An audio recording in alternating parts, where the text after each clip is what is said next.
En este espacio, Iván explica, estamos ahora profundizando en todas las características desde sus comienzos del método científico. Es muy importante que nosotros comprendamos cómo todo ese proceso, desde el momento, dijéramos, de la aparición y sistematización del método científico hasta hoy. Porque lo que nos interesa no es simplemente decir en qué consiste el método científico, sino también en explicar por qué el método científico, en qué casos el método científico es importante en la investigación y la metodología de la investigación. En otras oportunidades hemos ido viendo cómo autores y textos se van vinculando a ese origen del método científico en la cultura occidental, moderna. Así como Galileo dice que la matemática describe la naturaleza, en cambio para Newton la matemática explica la naturaleza, nosotros llegamos por tanto a paradigmas diferentes. Y en esa diferencia, pues la obra de Guillermo de Ockham fue fundamental, porque quien produce el cambio de la Baja Edad Media al período de la modernidad fue precisamente este fraile, Guillermo de Ockham, quien, a partir de dos criterios importantes para la metodología de la investigación y el famoso principio de la navaja de Ockham, empieza a explicarnos todo el sentido del método científico. Ahora abordamos un autor más, Francis Bacon. Tiene una obra significativa también para la cultura moderna, el Novum Organum. En esta obra, Bacon propone un nuevo método de adquisición de conocimientos. Incluso ya Bacon lo propone y lo denomina como método científico. Bacon argumenta que los métodos tradicionales de adquirir conocimiento, como confiar en la autoridad, el dogma o la deducción lógica, muy propios de la época medieval, son insuficientes y a menudo conducen a errores.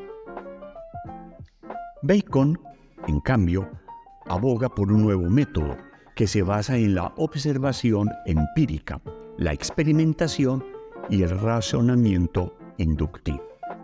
Por tanto, ahí tenemos ya un camino que va recorriendo la época moderna a través de lo que va siendo la formulación del método científico.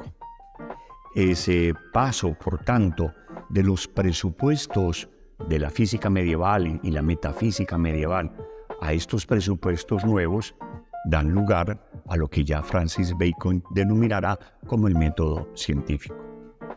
Aparece otra figura muy conocida también por todos nosotros, que es Descartes. Y aparece la famosa obra El discurso del método, un texto de 1637. Hay algo que para mí es supremamente importante y significativo cuando abordamos la obra de Descartes, y en particular el discurso del método.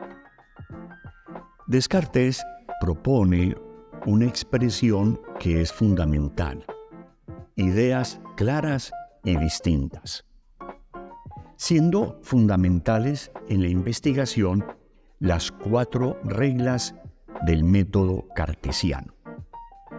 En este sentido, yo siempre sugiero a los investigadores, a los estudiantes de maestría, de doctorado, sigan a Descartes, sigan las 4 reglas del método cartesiano.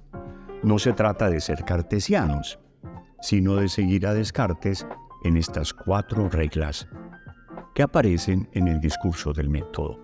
Muy brevemente, primera regla, la regla de la evidencia, es decir, hacer evidente el problema. Segunda regla, análisis, es decir, dividir el todo en tantas partes cuanto sea posible. Tercera regla, la síntesis, construir el todo a partir de las a partir de lo que nosotros ya hemos hecho el análisis. Y la cuarta regla, controlar que todo lo que se ha realizado esté correcto.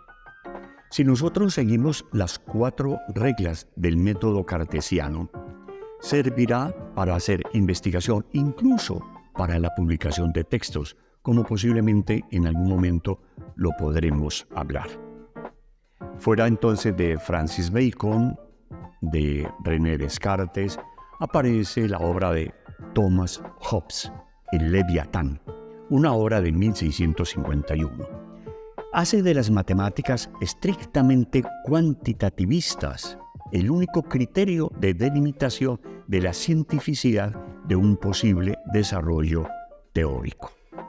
Estos autores entonces que hemos mencionado en este espacio van a continuar abriendo camino a lo que es el método científico. Iván explica. Suscríbete.